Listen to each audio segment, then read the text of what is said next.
I would like to invite a civil activist.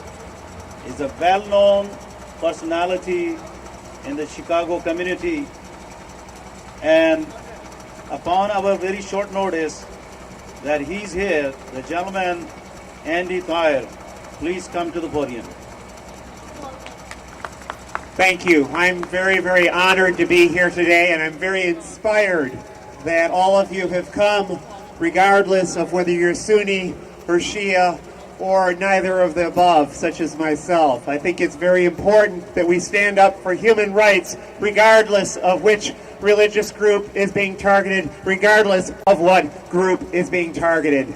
That's so important. We need to look at the causes of the present violence in Bahrain if we're going to do something about it. Because the king of Bahrain, Al-Khalifa, is but a puppet. He's a dictator, yes, but he is but a puppet.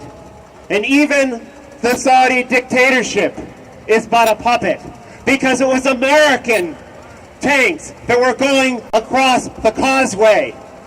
It was American diplomatic support that has kept the Saudi dictatorship in power for decade after decade after decade, regardless of Democratic or Republican.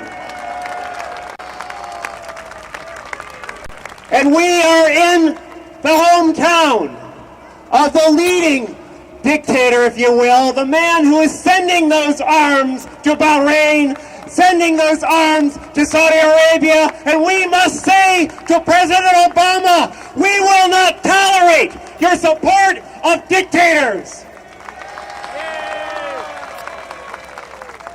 President Obama, you are a hypocrite when you say you are concerned about human rights in other countries, but you cannot say you're concerned about human rights where the Fifth Fleet is anchored right now. Right next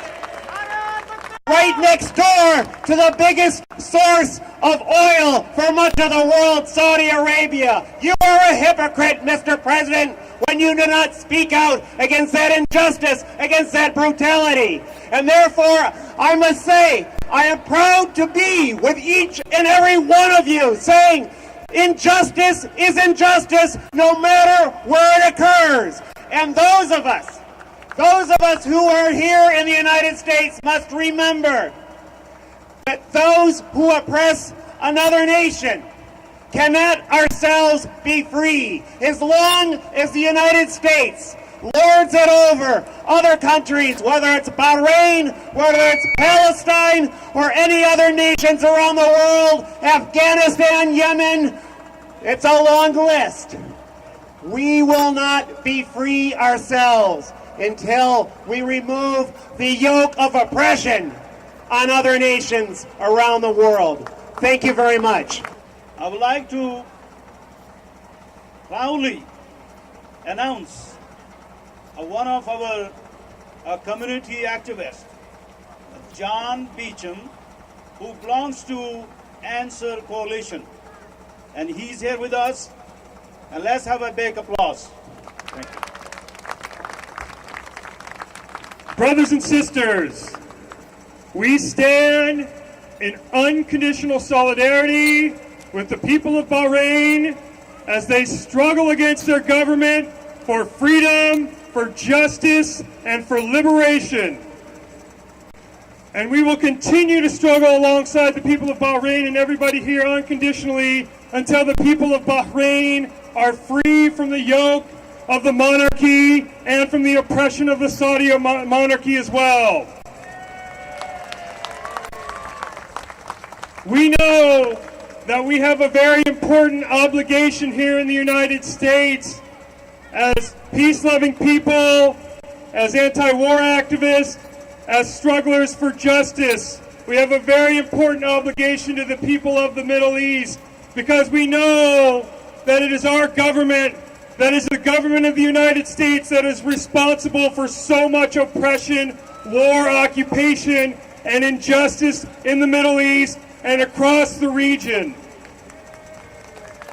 We know, for example, that it's inconceivable that the U.S. government doesn't have first-hand knowledge and is not encouraging the repression in Bahrain. We know that they have first-hand knowledge and are encouraging the repression in Yemen. They held on to Mubarak until the last moment, until the people rose, until the people forced Mubarak out, and Mubarak had to leave there. We know that every single time our government tries to get us to go along with a war in the Middle East, another war in a Muslim country, and they attack Muslims here using hate and racism, we are not with them. We oppose them. We know it's our responsibility to resist every single bit of racism against the people of the Middle East. The biggest terrorist in the world to us is U.S. anti-war activists. They're in the Pentagon and they're in Washington. They're the ones selling the bombs, launching the missiles. And if we want to end the war, we know we have to struggle shoulder to shoulder with the people of the Middle East and resist the campaigns of our government against them. We will not be free until the people of the Middle East are free. We will not be free until the people of every single targeted country that the United States, Britain, and France seek to dominate are free. We will not be free here as long as our money is spent on oppression and war and occupation worldwide. Because that money, sisters and brothers, we want that money. It's our money. We want that money for justice right here. We want that money to be used to stop racism, not encourage racism. We want that money to be used for education and jobs and health care, not to fund Israeli apartheid, not to fund the Saudi Arabian government, not to fund the Bahrain government, not to station the 5th Fleet in Bahrain, not to station the 6th Fleet in Italy, not to rain cruise missiles and other missiles and 500 and 1,000-pound bombs on hospitals and roads and schools in Libya. Not one single bomb being dropped on Libya is for freedom or democracy. It's to get at Libya. It's to overthrow their government and replace that government with one that'll do U.S.'s bidding, and so they can put their bases back in Libya right next to Egypt. Well, we oppose that because we don't want our money being spent on oppression. We want it being spent on liberation and jobs, and I'll say it again, housing, health care, and we will stand with you opposing racism against Muslims and Arab people here in the United States, and we seek to struggle with those in the Middle East who are struggling against their oppressors in whatever way they choose to struggle against their oppressors. We are with them. We are with them until victory. We don't care how much money the U.S. uses. We don't care how much money the U.S. uses. We don't care how much the media tries to get us to go along with them. We will stick with you in this struggle until you are free, and we will be free, sisters and brothers, no matter how powerful the United States is, and the people of Egypt have shown this, the people of Bahrain and Yemen have shown this, no matter how strong U.S., Britain, and France are, they're not stronger than the people. They never will be. If we stick together, and the more we stick together in our march toward liberation, we will be free because they make up a tiny part of the world's population. We are the people.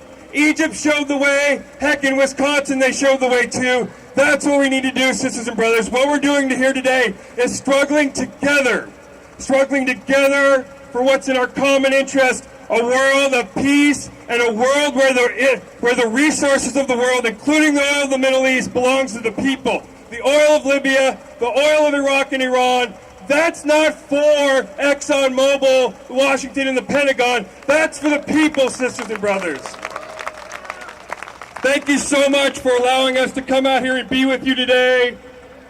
Whatever the course of your struggle is, whatever the course of our struggle is together, we will stay with you. Let's stay strong. We are on the right side of history. We will win, and there's nothing they can do to stop us if we stick together and struggle together as a people. 1, 2, 3, 4.